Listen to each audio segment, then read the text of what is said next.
se dice es un honor, pero en este caso es verdad. Es un honor, pues, presentar aquí y explicar 4 datos que he recogido,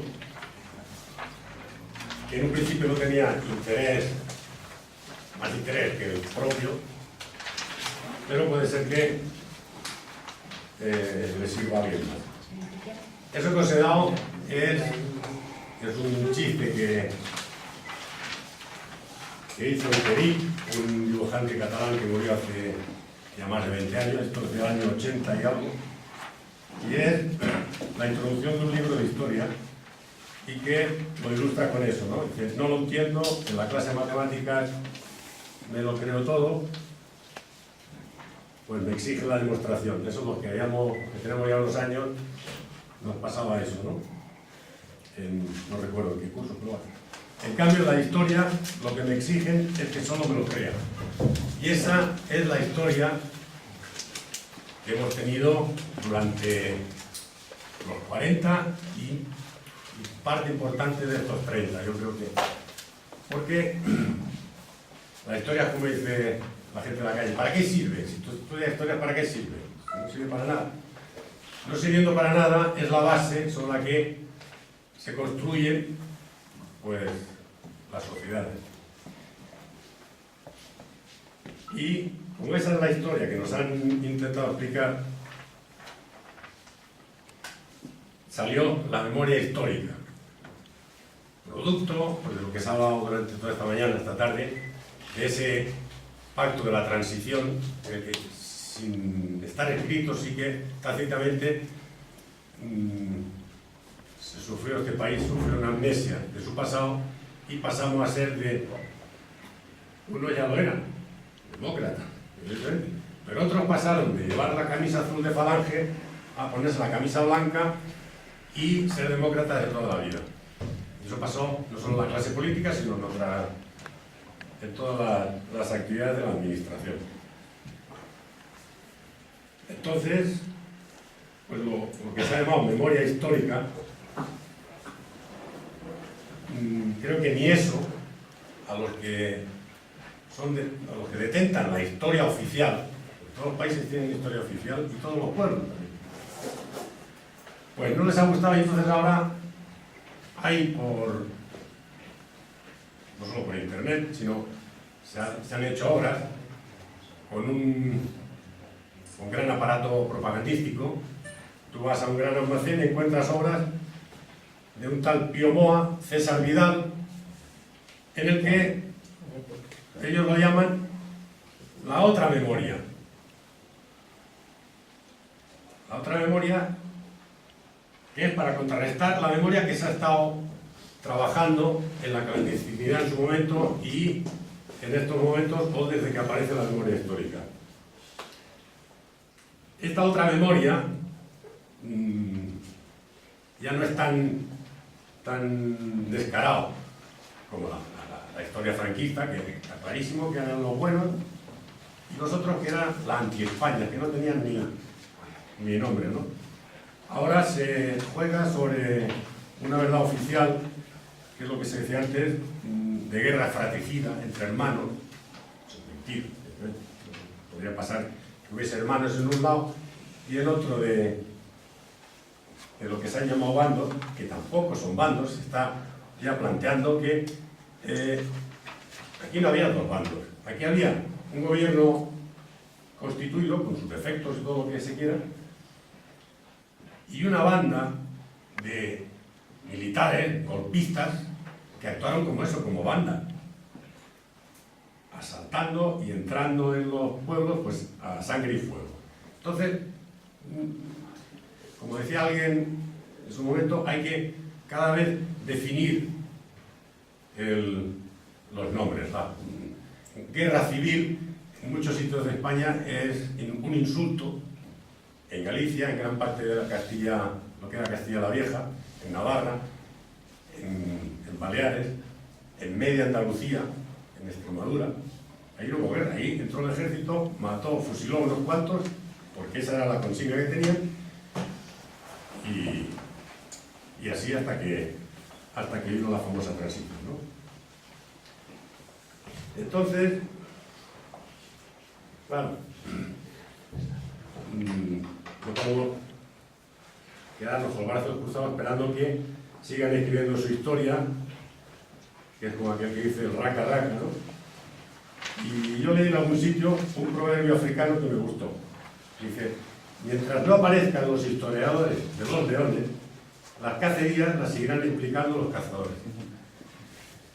Y es verdad, hay una historia más o menos oficial, pero paralelamente es evidente que hay que hacer la historia que sirva, no para aquel que dice la historia sirve para organizarnos mejor, las enseñanzas de la historia. La historia, si no tiene un objetivo de justicia presente, pues no deja de ser un ejercicio intelectual entre académicos que dicen, hablan de una batalla que hubo más o menos, que hubo otro. No, la historia es algo de la gente, es la memoria, cuando pasa al papel, digamos, se convierte en historia. O como decía antes, es la historia oral que tiene tanta vigencia como cualquier otra, ¿no?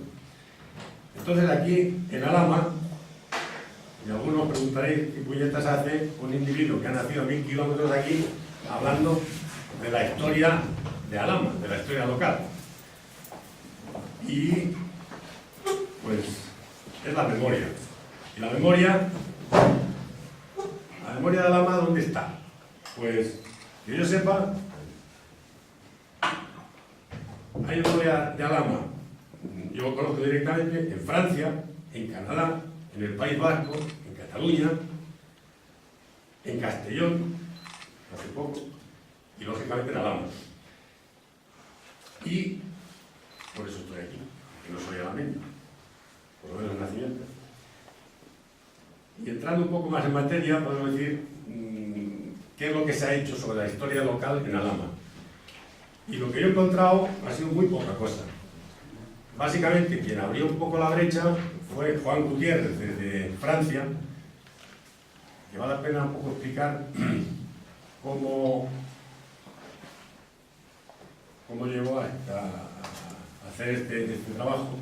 Él hizo una autoedición, lo que este hombre sabía su memoria, una aportación totalmente personal, de una persona que tiene 80 y pico años, que su nivel cultural es limitado, pero él hizo ese esfuerzo y se autoeditó unas memorias que en Francia, en los pueblos de donde vive, en el sur de Francia, fue muy bien recibida. Incluso él hizo sus presentaciones en sitios oficiales, los ayuntamientos, las maguis que dicen ahí, le dieron su respaldo.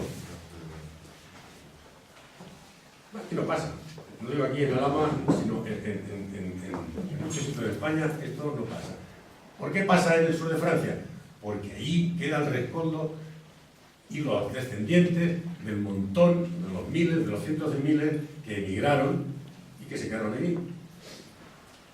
Pues en este caso, Juan Gutiérrez hizo un ejercicio de memoria. Tierra y arena. Exacto. Que me imagino que habrá algunos que tendrán una opinión contraria o que es perfectamente comprensible.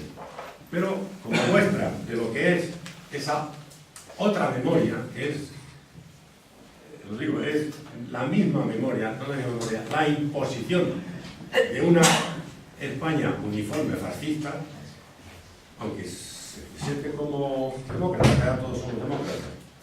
Pues a pesar de ello, esos militantes de la contramemoria no se les ha ocurrido otra cosa que mandarle una, y es una pincelada para que yo creo que se tiene que saber, porque el hombre está preocupado porque sin que venga a cuento, alguien le manda una carta metiéndose con su abuelo, metiéndose con él, incluso con insultos, y la firma aparece como Rodrigo Ponce de León. Me parece que fue el conquistador cristiano que... Tiene perfil en Facebook, ¿eh? Esa persona tiene un perfil en Facebook. ¿Perdón? Tiene un perfil en Facebook. Con esa foto. Mi perfil debe ser una persona física, pero Sí. es un cagao. Porque Sí, ya- sí, claro. Entonces, para fastidiar más, o para jugar más con anonimato, envía las cartas con el remite de una parroquia de Francia y desde una ciudad que está en el Canal de la Mancha.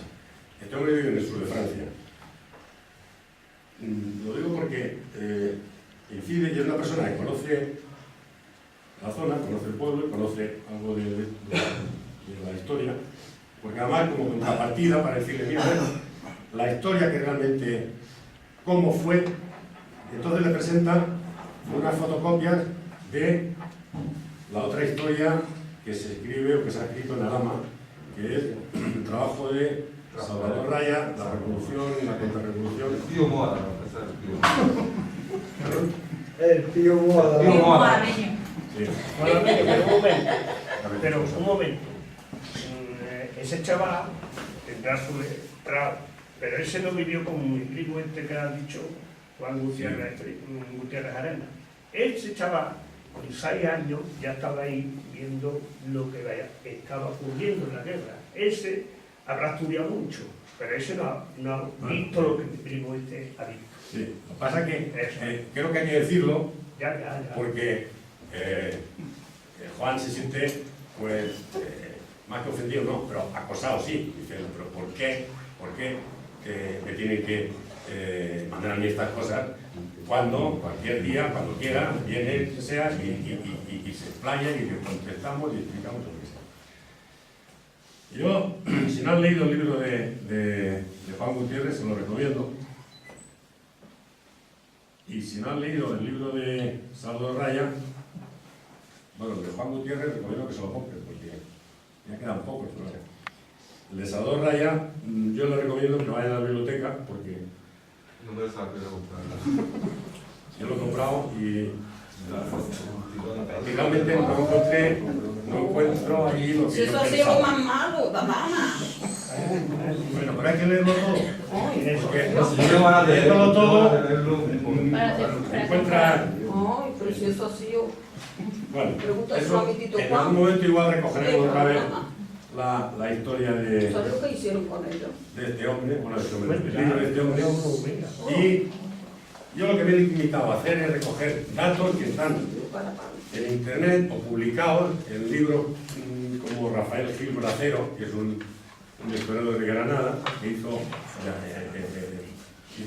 había un anexo del libro sobre todos los represaliados de la provincia de Granada que él había recogido. También en internet hay una web que se llama Todos los Nombres, que ahí la gente que tiene información va metiendo los datos, con referencias, no se puede inventar. Y luego un trabajo de Juan Hidalgo, que es un historiador de Almería, pero que ha tenido acceso a los archivos militares que hablamos aquí y ha estado trabajando durante 10 años todos los juicios, las causas sumarias, los juicios sumarísimos de urgencia que llamaban, de la provincia de Granada. Y lleva contabilizado unos 20.000 en la provincia de Granada. En cuanto a Alhama, él me dijo que tenía más o menos sobre 400 o 500, que todavía los tenía aquí. O sea, 500 o 400 personas que, de un modo u otro, fueron represaliadas por el régimen franquista, ¿no? Luego, me enteré que había el archivo de la Chancillería de Granada, un nombre muy histórico. Hay ahí más información de alameños que sufrieron represalias. La Chancillería es para diferenciar.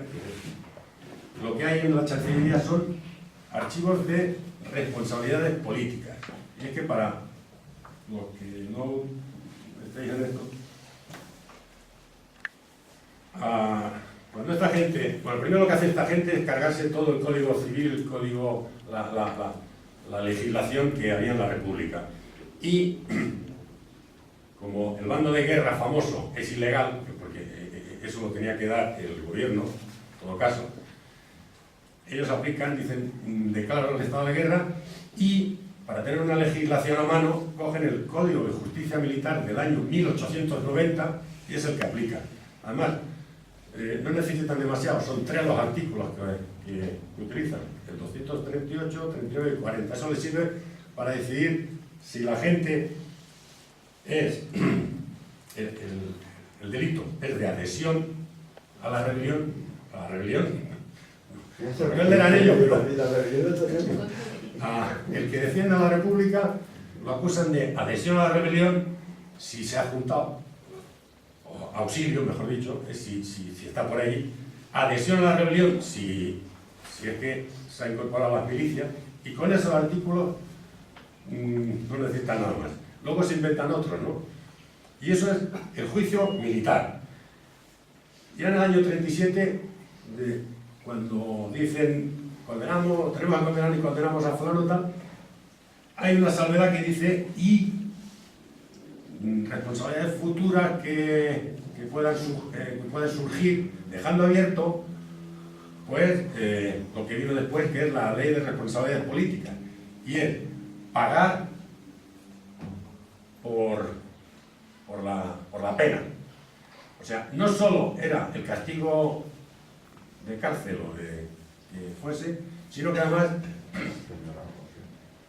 contabilizaban o cuantificaban que eso tenía una multa de X dinero. Y entonces iniciaban este expediente para averiguar los posibles bienes que tendría esta persona, incautárselos. En el fondo no era más que una herramienta de rapiña para acumular, y con esos bienes les sirve para indemnizar a los suyos. Eso, yo creo que ahí es donde está el quid de la cuestión en cuando son reacios a decir si trabajamos, si abrimos la memoria histórica, se reabren heridas. Bueno, sí, heridas que... Pues lo que se reabre es la cantidad de gente que se benefició del régimen. En mayor o menor medida, algunos en poca cosa, otros con grandes fortunas. Porque hoy día el dueño de la DAM es un tal Demetrio, bueno, ahora ya es Demetrio Carceller. Su padre era Demetrio Carceller. Se hizo rico a base de aplicar de ser beneficiario de estas leyes. En Barcelona ahora hay un palacete, el nombre no me acuerdo, de Ramonet, que se llama Ramonet, que dejó en herencia todas sus obras, hizo una acumulación de obras de arte y lo dejó en herencia al ayuntamiento. Pero las hijas aprendieron del padre y se han llevado las obras de arte y están localizables. Pero el tema es que el Ramonet es de dominio público, que hizo toda la fortuna con la ley de responsabilidades políticas y con el extraperlo. Es decir, que esto es el origen de mucha fortuna. Yo creo que aquí quizás es el punto clave por el que la memoria histórica tropieza, ¿no? Como decían antes, que hay empresas del IBEX 35 que tienen origen pues en la construcción del Valle de los Caídos y todo eso. Vale, esto es para centrarnos un poco, para poner la lupa en casos concretos. Yo he elegido 3 casos de 3 personas que incluso no tenían ni militancia política. Eran personas paisanos y paisanas de Alhama. 2 mujeres y un hombre. Y 2 mujeres por una cuestión, es porque aquí han salido bastantes, pero normalmente este tema ha quedado, si no marginado, pero sí se ha trabajado mucho más en otros aspectos de la historia, la historia de los hombres. Las mujeres en su día, el franquismo, las presas, no tenían condición de políticas como los hombres, eran presas o prostitutas, así, no hay que buscarle eufemismos. La palabra bonita. Una es Angustia Milina, que esa era mi abuela. Otra es Juana Triviño, que es una mujer que buscando, en esos archivos, trabajando en esos archivos, una mujer que con 57 años la detienen en Motril, en lo que llamáis aquí la corría. Que la corría, este compañero de Alemania, de Almería, comentaba que unos llegaron a enlazar con los que huían de Málaga y fueron hacia Almería. Pero otros se metieron por las montañas y se encontraban con un problema, y era que el ejército franquista iba avanzando y a medida que avanzaba, en los pueblos se organizaban partidas, más bien batidas, de falangistas básicamente, que eran los que se dedicaban a lo que se llama limpieza. Y entonces hicieron un destrozo, por decirlo de alguna palabra, por todas estas montañas, y una, creo que fue esta mujer, bueno, creo no, fue esta mujer porque en el... ¿Juana Triviño dice? Juana Triviño, ahora te diré el otro nombre, el otro apellido. Cerca de Motril, cuando ella hacia Málaga. Como no puede localizar al marido, que era Perico Perego, La familia haciendo cosas. pues la detienen a ella, a algún hijo también lo detienen, lo fusilan y a ella la meten en la cárcel. Y esta mujer la encontré también de rebote, porque el único sitio donde salía registrada es en un estudio que han hecho la Sociedad de Estudio de Aranzadi, en el norte. Y esta mujer aparece porque estuvo en la cárcel de Saturrarán, que por aquí ha salido. Una cárcel que era un antiguo balneario, pero que en esos tiempos la humedad, el frío, es donde se inicia el tráfico de niños, que luego se complementa aquí abajo en Málaga, con los estudios de Vallejo Nájera.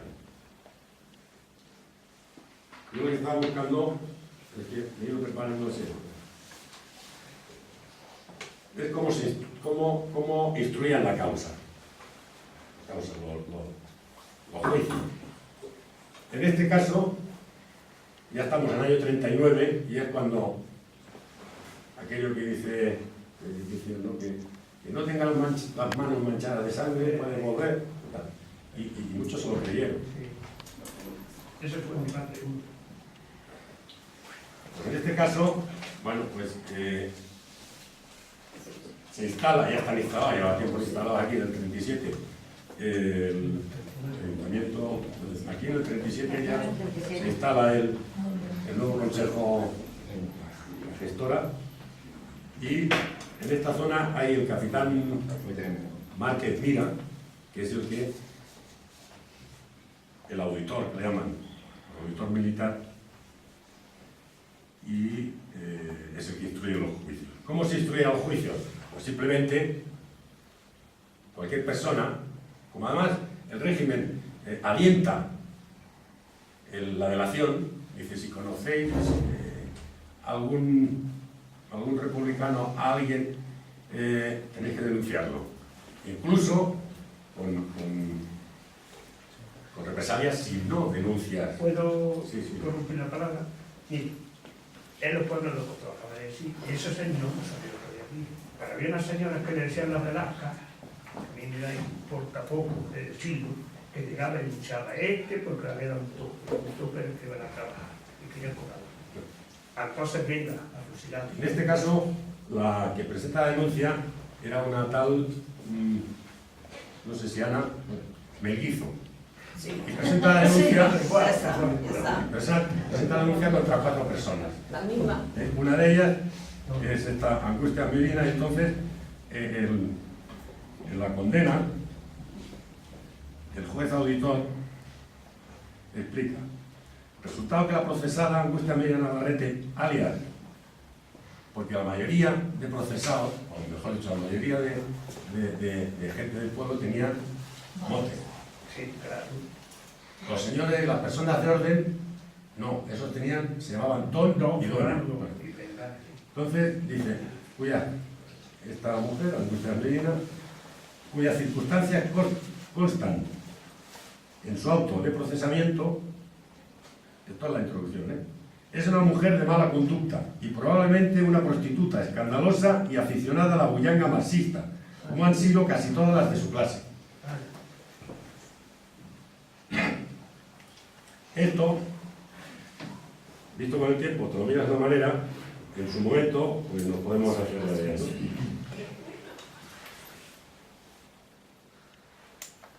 Cuando se instruye el sumario, que no lo he explicado, o sea, un sumario, causa sumaria, consejo sumario permanente de urgencia, consejo de guerra, sumario permanente de urgencia. Eso quiere decir que el acusado tiene que demostrar que es inocente.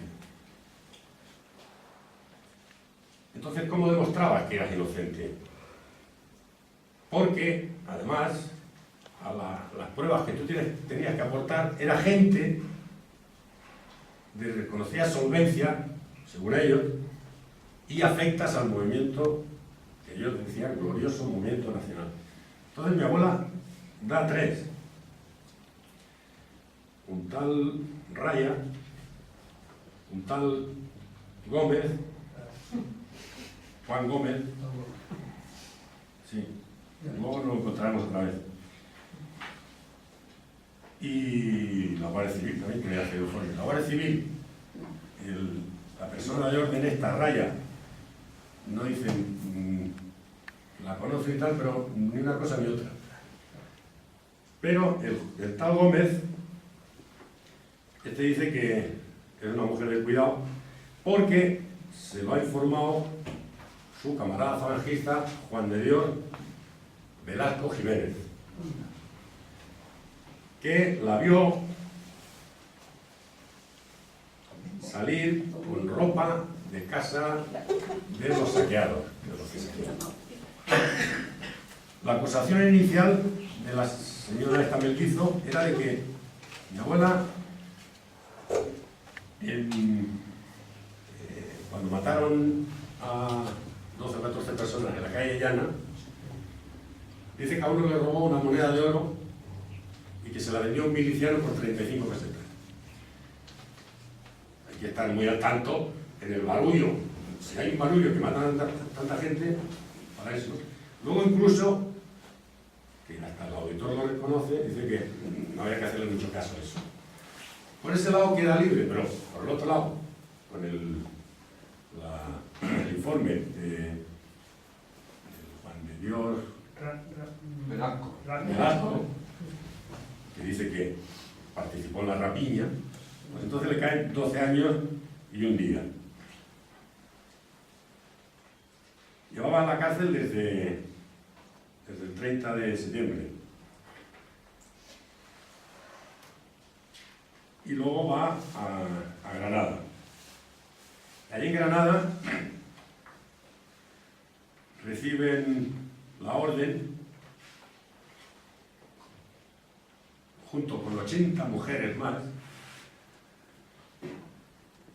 de llevarlas, bueno, hay la orden a la prisión de Amorebieta, en el País Vasco, la orden de que reciba a estas 80 mujeres, porque así lo manda la autoridad, ¿no? Yo lo que quiero hacer hincapié es en eso, ¿no? En que las meten en un tren y ese tren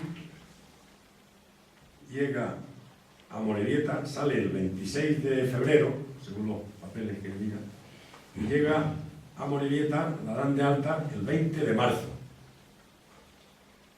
Es un poco para hacer la idea de las condiciones en que llevaban a la gente, ¿no? Y el 20 de marzo pasa a Azpeitia que aquí hay una anotación, y este tema han trabajado poca gente, pero uno es un tal Ricard Viñes, el libro se llama Irredentas, y dice: de Tarifa a las bahías del Cantábrico, de los valles de Galicia a las costas del noroeste y Levante, de las Islas Baleares al archipiélago canario, miles de presos y presas cruzaron España en constantes e inesperados desplazamientos. No hubo nada que fuese accidental. Es decir, 80 mujeres del sur de la península, de España, las llevan al norte, conscientes de que en aquel tiempo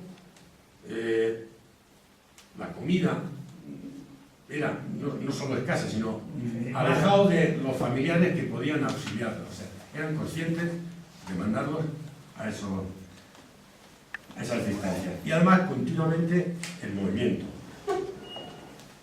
El 20 de marzo pasa a Azpeitia, todavía en el País Vasco, hasta el 14 de junio del año 40.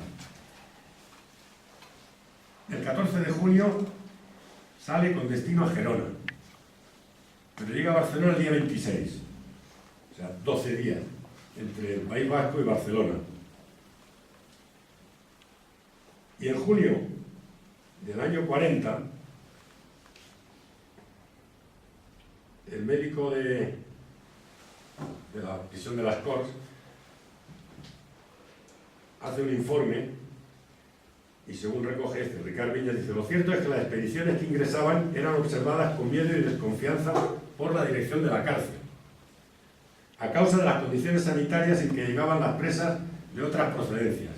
En junio de 1940, que es el caso, el médico accidentado de las Corts, José Prado Castro, advirtió a la Junta de Disciplina de la cárcel que las reclusas que desde hace una temporada vienen en tránsito para la central de Gerona llegan en un estado sanitario lamentable, así como de higiene. Si eso lo dice el médico de la prisión, imagínate cómo están, ¿no? El 26 de julio llega a Gerona y hasta el año 41, hasta julio del 41, ahí está.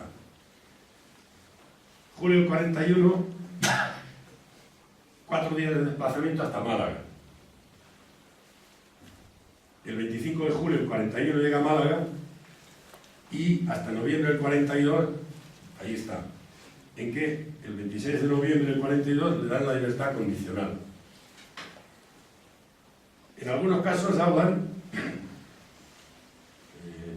nuestro paisano Salvador Raya, de que la cuestión penitenciaria tampoco estaba tan, o de condena tampoco era tan de eso, porque conmutaban muchas penas y rebajaban muchas penas a gente condenada. La primera pregunta es: ¿y por qué puñeta la han condenado? Pero bueno, todo eso que de bondad del régimen no tiene otra explicación, que es que en el año 41 había más de 200.000 personas en prisión. Como antes ha dicho, en un país de 25 millones de habitantes, es que casi un 2 por 1000, 10 por 1000, ¿no? Es decir, de gente, un 10 por 1000 está preso, y eso es una barbaridad. Pero bueno, como le daba muy bien de comer mucho sueldo. Entonces, entre las malas condiciones, que hay una mortalidad tremenda, y que ya no tienen, resulta caro, las van emitiendo, van condonando parte de la pena, pero todas salen con libertad provisional, hasta el punto que tienen que presentarse a la Guardia Civil cada 15 días, y cada mes o cada 2 meses a la prisión, o a la Guardia Civil tiene que dar notificación a la prisión provincial de A cortar de la Bonacistencia.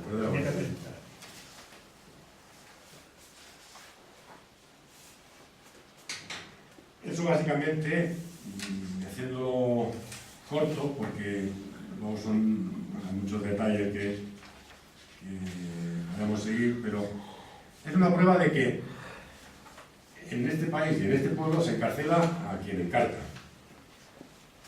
normalmente dirigida a una clase social muy clara y en un ambiente de pura venganza. O sea, aquí, en el momento que se acaba la guerra, los refugiados que están en este caso estaban localizados en la zona de Baza, creo, Sí. ya en Baza ya se desplazan, Entre la Laminilla, Balsa y por ahí. ya se desplazan, a medida que la guerra va, parece que ya termina, no solo aquí, es una práctica en toda España. Las avanzadillas de falangistas y gente de orden van con listas a buscar a fulano, fulano, fulano, y eso es lo que hacen. Luego, los que creen que bueno, van a volver a su casa, no van a volver. A medida que van viniendo, pues van cayendo en las redes.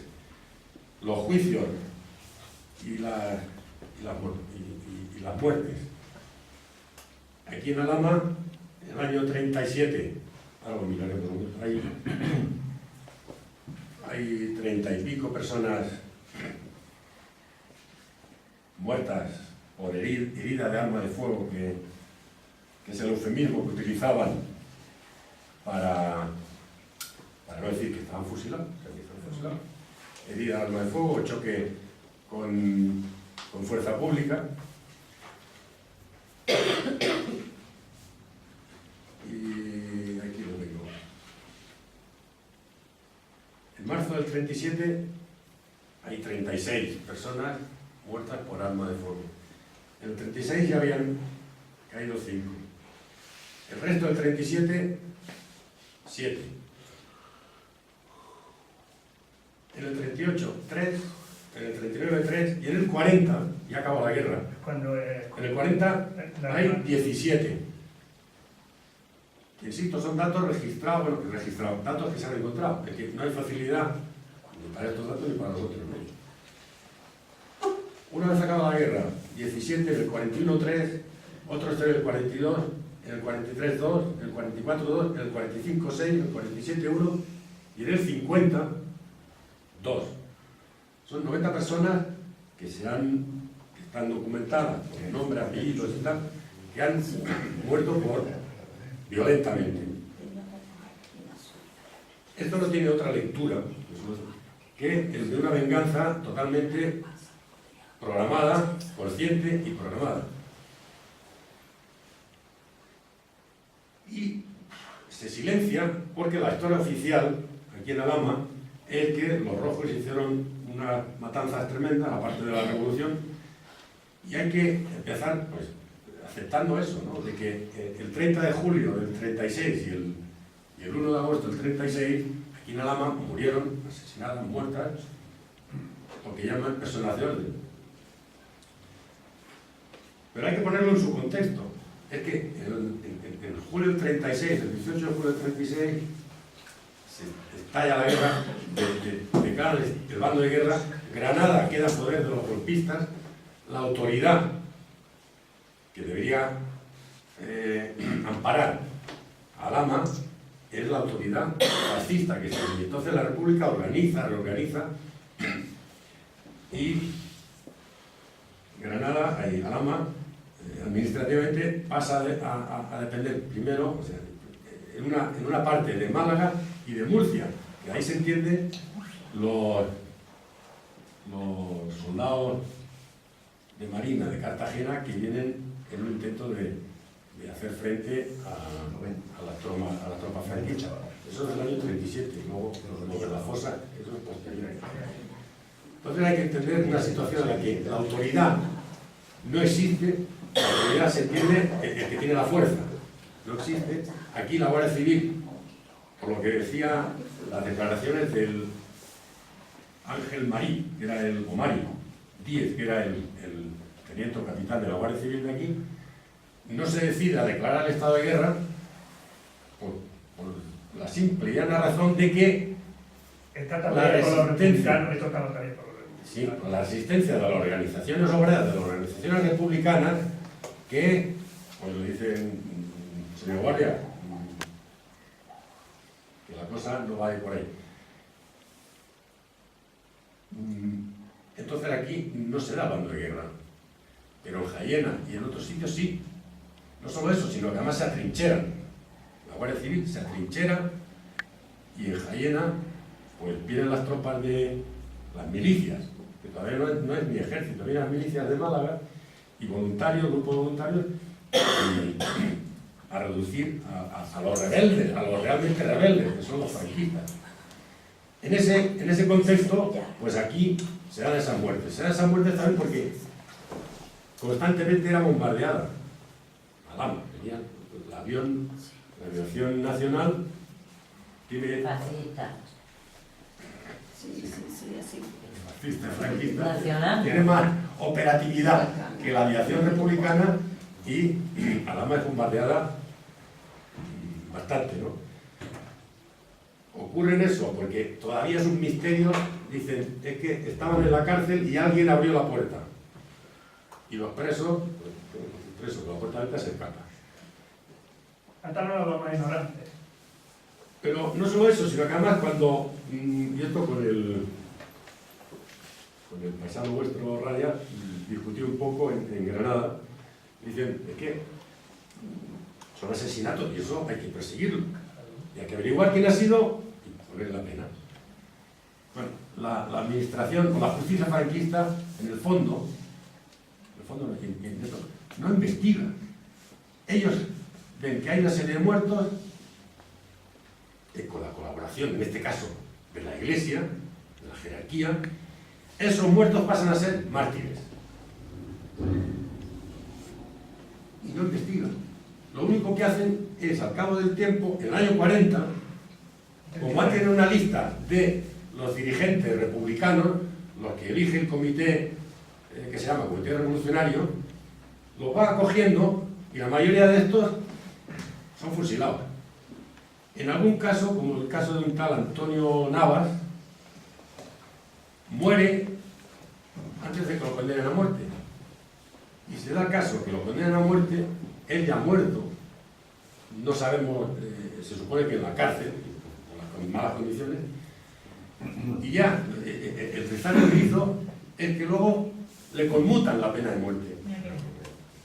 Sí, casos de estos se dan. Muerto antes de emitir sentencia, hay unos cuantos. Entonces, para ellos, esa es la investigación que hacen. Y luego, la orden en cada municipio de este país de hacer un monumento a los caídos. Y se han dado casos, yo lo he mirado, municipios que no ha habido muertos durante la República, o durante lo que ellos llaman el Domingo Rojo, pero es igual, se lo inventan, o cogen a algún vecino que ha muerto, o algún soldado o cura que estaba predicando en algún sitio de España y lo ponen en la lista de caídos. Eso en muchos sitios. Esa es la justicia que ellos entienden. Por eso, cuando la mayor acusación que se da en Alhama es que aquí mataron a 3 o 4 curas y a las personas en la calle Llana. No se hace ni justicia para ellos, ni para la familia, aunque sí luego intentan, pero bueno, forman parte de una clase dominante que es la que se siente agraviada y una vez que acaba la guerra se hace una relación de los daños, los desmanes que han cometido, los robos que han cometido los rojos y se les indemniza con los fondos de esas responsabilidades políticas. Pero ningún análisis, ningún interés en averiguar quiénes fueron los autores de esos asesinatos, porque no hay que esconderse. Aparte, en el momento que está en la República hay un vacío de poder y se dan asesinatos aquí, en todos lados. En Barcelona, en Cataluña, es tremendo. Pero bueno, no hay que esconderse. Pero tampoco hay que esconder que en el bando fascista esos asesinatos son promovidos por el poder militar, que es el que gobierna. Es que la consigna es esa, imponer la violencia, imponerse por la violencia. En la República, hasta noviembre del 36, el poder está multiplicado entre las milicias y todo eso. Pero en noviembre del 36, y eso se explica poco, es que el ministro de Justicia, que además es de la CNT, a partir de noviembre del 36, no es que se acaben los asesinatos, pero sí que se coordina y se dan unas modalidades y unos procedimientos y bajan totalmente los... También hay protestas por parte en la República diciendo no es esto, no se puede violentar a la gente impunemente. Eso se da en Cataluña, que conozco más el tema, se da incluso por otro que fue ministro, un tal Joan Peiró, que escribe Alerta en la retaguardia, denuncia que no hay que utilizar la violencia, que eso nos equipara a los otros. Por la parte fascista no hay nadie con cierta significación. Hay uno que hace poco le han hecho un homenaje, el cura de Estella. Este denuncia las barbaridades que se dan en la cárcel de Torrero en Zaragoza, porque él va a darle la extremunción a bendecir, vaya, a los fusilados. Eso sí que lo tenían, los fascistas lo tenían muy en cuenta, o sea, y había curas que se tomaban muy en serio, y si no te condenabas a muerte, si no se arrepentían, no va a la gloria. Como si estuviera en el cielo de la gloria. Entonces, no fuera apuntado. Ese hombre terminó exiliado también en Argentina, y la obra que escribió hasta hace poco no se ha podido saber. Contra esa visión, que es la versión oficial, que luego Vecino ha hecho un libro así de casi 1000 páginas, y no dice nada más, no dice lo que hemos hablado aquí. Insiste en la revolución. Aquí no había revolución hasta que no estalla el golpe militar. Entonces sí, porque a la revolución hay que darle otra vez sentido a la palabra. Una revolución es cuando el concepto de propiedad cambia, cuando cambia la propiedad. Aquí durante la República lo que se intenta es reformar. Se intenta reformar para que la gente, los jornaleros, no tengan que agradecer al señorito que le dé trabajo, porque eso lo he visto por ahí. Si el señorito te da trabajo, tenías que estar agradecido. Eso me dio el libro de día uno, vaya que dice, gracias a eso no daban de comer. Claro, y cuando vas a Y el más desgraciado que yo, espera un momento, diga, el más desgraciado que yo me dice, estos fascistones, pero tenían por un morrillo todo ahí mirando, que dice, hombre, gracias a ellos que no daban de comer. Diga tirando, o sea, eso iba a la procesión y dice el municipal, hombre, que no vea solucionar. Y cuando ibas a cobrar, eso era una ofensa. Y eso aparece en una de las denuncias esas, en que es a Melguizo, a otro que denuncia, es a un tal Tormenta. El nombre está por ahí, Negro, creo que se llama de segundo apellido. Que en el año 36, que el Tormenta este tenía 14 años, esta mujer lo denuncia ya en el año 40, porque en el año 36 vino con otros chiquillos, con otros jóvenes a su casa a cobrar, porque habían hecho unos trabajos al tope, eso del tope también saldrá, y que venían a cobrar. Y dice la mujer, y el guardia civil que hace el atestado lo explica tal cual. Ante el abuso, pues echó a la calle. Entonces, ¿qué es lo que denuncia la mujer? ¿Que vienen a cobrar? Pues, sí, pero luego lo que denuncia es que el chaval este la amenazó y le dijo, te vas a acordar y vamos a matar a tu marido. Cosa que al cabo de no sé cuántos meses ocurre, su marido es uno de los que matan en la calle llana. Pues al Tormenta este, al día siguiente está en el cuartel de la Guardia Civil declarando la acusación. Están acusados de esto. Y lo que dice el Tormenta es que no, que él no lo había amenazado, ni mucho menos. Además, que no entró ni siquiera a su casa porque le daba vergüenza. Y porque además Y esa era una familia muy buena, porque cuando su hermanilla chica, y eso está escrito tal cual, cuando su hermanilla chica iba a pedir, siempre le daban un cacho de pan o algo.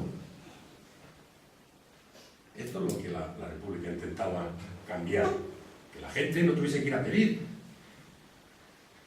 que pudiese trabajar. Y lo que intenta es aplicar la famosa reforma agraria. Y la reforma agraria, aquí en Extremadura sí que un tal Espinosa la ha estado trabajando. Yo lo único que sé aquí es que algunas tierras que pertenecen, o pertenecían, que no pertenecen todavía, a un conde, un marqués, El mercado Ibarra. marqués de Claro. Ibarra, pero el administrador era la familia Melguizo. Entonces, Sí. una de esas tierras, o sea, parte de esas tierras, estaba en el proyecto, en el anteproyecto de reforma agraria, de expropiarlas para distribuirlas entre la gente. Expropiarlas, o sea, no con indemnización.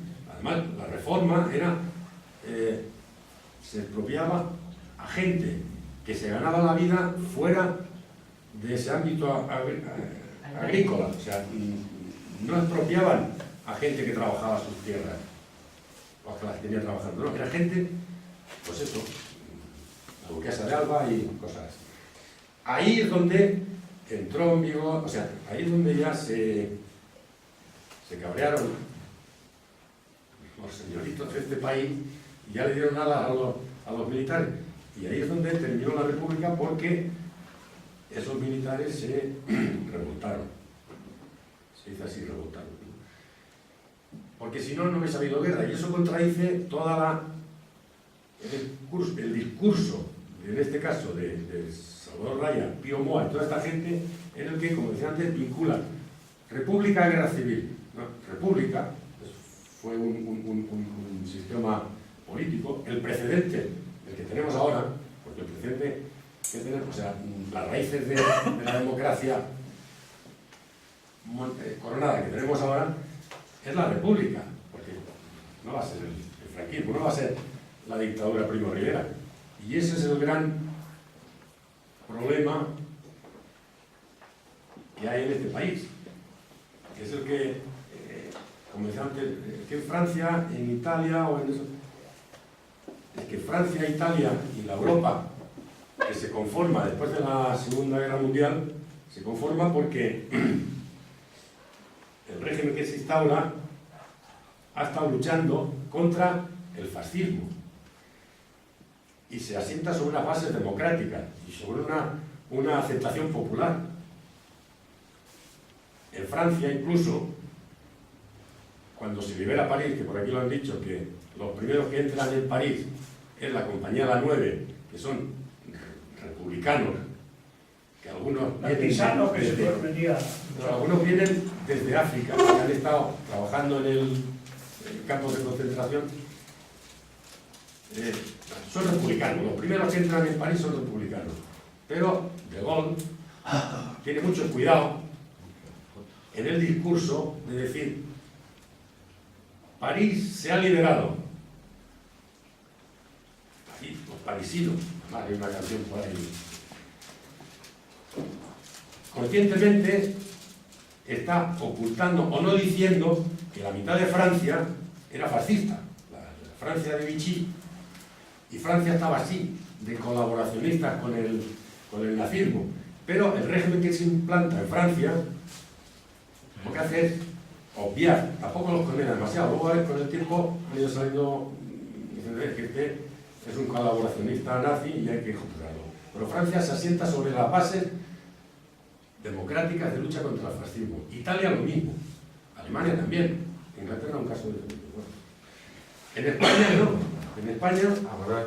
En España lo que se asienta es un régimen basado en eso que decimos: todos tuvimos responsabilidad, todos fuimos malos, todos los dos bandos hicieron mucha sangre y, como dice Salvador Raya, si hubiese hecho un hallazgo, dice: todos los partidos actuales tienen las manos manchadas de sangre. Menos él. De esta manera, es que hemos sido malos unos cuantos hasta que llega la transición, que se muere, coincide que se muere Franco y nos damos cuenta de que somos democráticos y ya somos buenos y ya pues no vamos a sacar los centros de la calle. Lo único que algunos se olvidaron y en febrero del 81 pues salieron a la calle. Y yo para terminar, tenía un guión muy pasado, pero bueno. Me dice, esto es una tal Cristina Moreiras Menor, crítica, experta en historia cultural y catedrática de la Universidad de Michigan, Estados Unidos. Lo digo porque esta mujer muy comunista ni muy roja no debe ser. Entonces lo que dice es, la falta de una condena sin paliativos del franquismo fue quizás la principal asignatura pendiente de la transición. Y España, según esta mujer, aún arrastra este suspenso. Dice, se oculta que el franquismo fue una herramienta política que diezmó la libertad de un aparato de represión y un acto terrorista en muchos sentidos. Y hasta que no se enseñe en los colegios, España no va a entender su pasado. Lo de herramienta política, el franquismo lo fue en España y en todos los municipios. Y se me ha olvidado una cosa cuando hablaba de el auditor jefe Márquez Mira, que actúa en la zona. El otro auditor jefe que actúa en la zona de Huesca,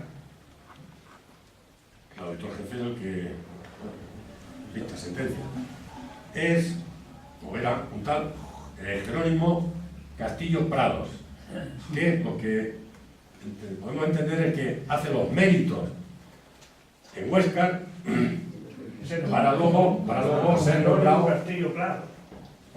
nombrado alcalde de Alhama. Sí, Don Jerónimo Castillo Prado. Castillo Prados es una mujer sí, pues en su juventud, por decirlo de alguna manera, antes de ser alcalde, fue auditor jefe en la zona de Huesca. Porque allí era la mujer. Allí era la mujer, claro. Sí, bueno, pues aprovechó a los huescanos, no sé cómo se llama, y a unos 40 o 60 pues le impuso una condena ejemplar, debo decir, ¿no? Y lo otro que quería decir es que el funcionamiento, pero no de Alhama, sino pasa en toda España, es el papel de los delatores. Cuando se hace la causa general se hace en el año 42, y con eso termino, es que el régimen ya, en Extremadura ya empiezan a darle la vuelta, porque en Extremadura se han dado cuenta que han matado a mucha gente.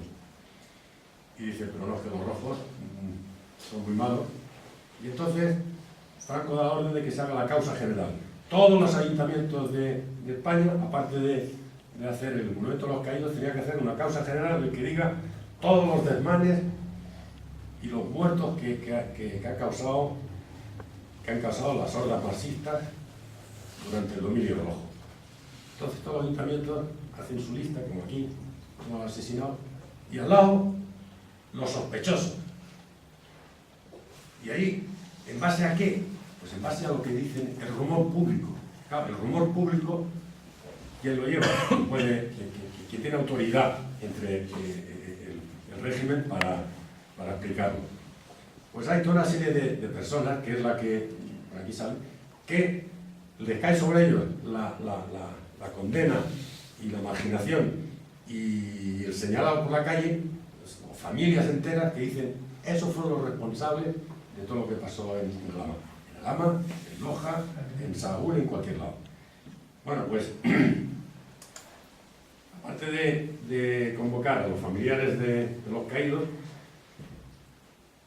también se pedía que tenían que localizar a dos o tres personas de reconocida solvencia moral y probada adhesión al glorioso movimiento nacional. En el caso de Alhama, que yo conozca, si me encuentro con papel igual salen más, pero son Juan de Dios Velasco Jiménez, Fernando o Francisco Aranda y Juan Gómez Parejo. hermano de José Gómez Parejo, uno de los primeros que formaron parte del primer consejo franquista después de la guerra. Y lo digo porque esta gente, igual que decía que había visto a Agustín Medina saqueando, al cabo de 4 años resulta que también es testigo, y eso es un caso que supongo que aquí lo habré dicho muchas veces, de que unos milicianos le cortaron las orejas a un falangista y alardearon de ellos y se las querían comer de tapa en un bar. Ese era uno que le decían rompetacho. Pero luego ingresó, ese tío luego ingresó con ellos. Pero es que... te cara, ¿eh? Es que No, pero ese no, sería un hermano. es que hay denuncias de 2 y de 3 paisanos del pueblo a los que acusan de lo mismo. Que de orejas has tenido el falangista. Sí, yo no sé si me llaman orejas o... Elefante. Eso puede ser que lo estoy lloviendo. Yo tenía en aquel tiempo, pues, yo pasé 4 años o Yo, si así. me permite, ya acabo, ahora sí, porque si no... Yo lo que simplemente creo que sería conveniente hacer en todos los municipios, algo parecido a lo que han hecho en Cazalla de la Sierra, en Sevilla. Un libro que se llama Con nombres y apellidos. Y han hecho una relación de todas las personas represaliadas, con datos que han aportado las familias, que han aportado los que no han conocido, porque represaliadas, o sea, no solo Sí, no solo muertos. muertes. En Cazalla de la Sierra, que no sé qué habitantes tenía, llegan a 1000. Aquí en Alhama, con 10.000 habitantes, yo de controlado llevo casi más de 200. Que hay que tener en cuenta que salen archivos por todos lados. Unos 30 alameños me salieron que habían estado en la prisión de Astorga, en León. Sí, yo estaba en Ponferrada y pasó por ahí. No te creas que... Vaya, que yo no me preocupo de malos mantener eso. Y con ese libro ha levantado pollas, porque claro, decir la verdad, como decían por ahí, se molestan. Pero eso queda complementado con otro árbol, con otro libro que se llama El árbol y la raíz, pero que esto lo ha escrito una persona que forma parte por familia. Su padre era notario de Cazalla, gobernador civil de Sevilla, o sea, una persona del régimen. Y lo que dice este hombre es que hasta que esa clase dirigente que se ha beneficiado de la posición que ocupaba reconozca no solo ya el derecho a los que los otros tengan su memoria, sino que incluso en algún caso él acepta de que se revisen patrimonios porque se han adquirido de forma fraudulenta. Y simplemente terminar con lo que dice, que buena parte de la clase pudiente hoy en España debe su posición a la sangre y al despojo como consecuencia de haberse alzado con la victoria en la guerra y en el botín en la posguerra. Eso es lo que es. Queda por terminado.